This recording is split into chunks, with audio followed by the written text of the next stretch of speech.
this video, we're going to be learning about Python operator.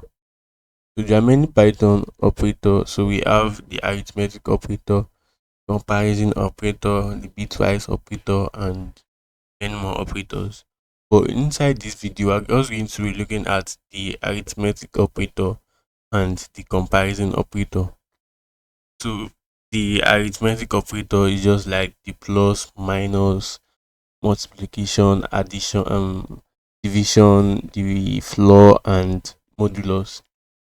So the first thing we want to check is the addition, which adds two numbers together. Then if you print B plus C, then we're going to return 7.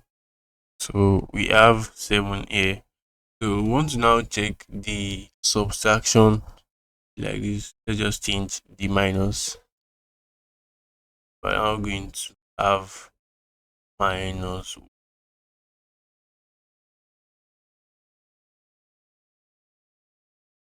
well, we have minus 1 here. So B minus C is minus 1, obviously. So let's say we now want to check for the multiplication. So we can simply use the times, so which is the asterisk. Then it's going to check for the multiplication of the two numbers. So we're going to get 12.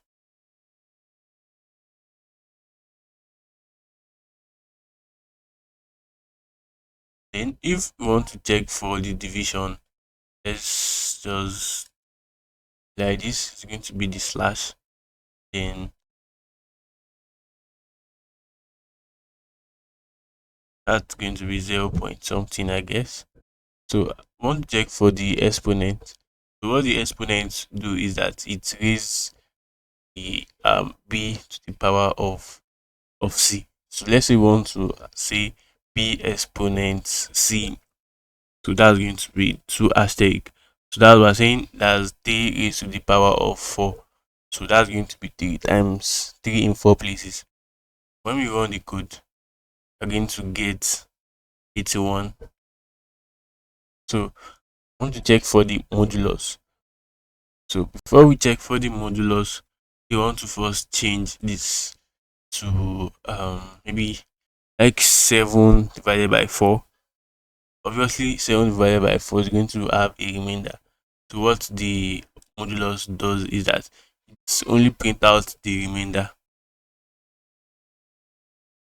So the modulus of B and C is 3. That means when we divide 7 by 4, the remainder is 3. That's what the modulus is for. So let's say we want to check the floor. What the floor does is that it just prints out the nearest whole number. Let's say here we are dividing 7 by 4. Obviously there will be a remainder. So instead of printing out the remainder, or instead of printing out maybe 1 point something, it is just going to print out the whole number, nearest whole number. So let's just run it and see.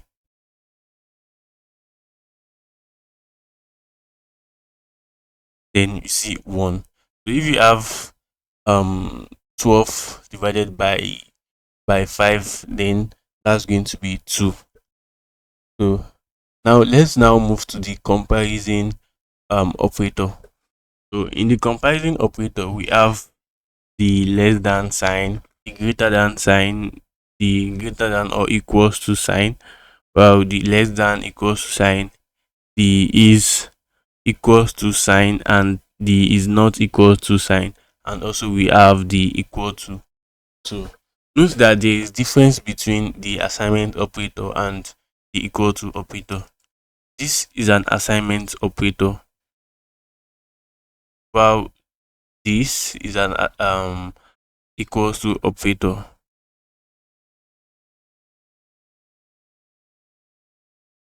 While these two is an equals to operator. So the one with 1 is an assignment operator. So let's check. So we want to check if b is less than or greater than 7.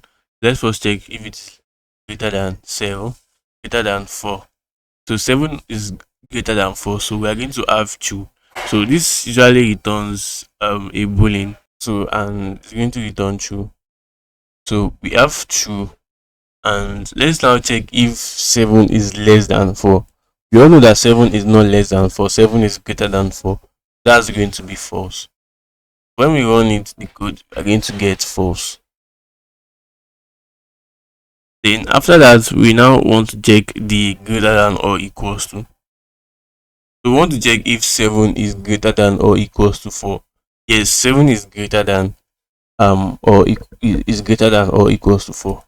So what the greater than or equals to does is that it's going to check if it is greater or equals to the certain number. So let's say 7 is greater than or equals to 4, greater than or equals to 4. So the answer is going to be true. So if it did not meet any of the requirements, let's say 7 is not greater than or even equals to 4. So or let's say we have two numbers like 3 and 4. We're now saying 3 is greater than or equals to 4. That's not correct. So when we say 7 is greater than or equals to 4, so the answer is going to be true. So let's check if the less than or equals to 4. So obviously 7 is not less than or equals to 4. So 7 is greater than or 7 is greater than or equals to 4. So this is going to throw a false in. So when I debug, we're going to get false. So then we want to check for the equals to operator. So the equals to operator. So obviously 7 is not equals to 4. So we're going to get a false. So if the two integers are equals, that's when it's going to be the same. It's going to throw a true boolean. If we have 2, 4, then B and C is obviously equals. So we're going to see it's going to throw a true boolean. So we now want to check if is equals to or is not equals to. So what that does is just slightly is just slightly the same as the equals to operator. So we can just say is. So we are saying that B is equals to 4.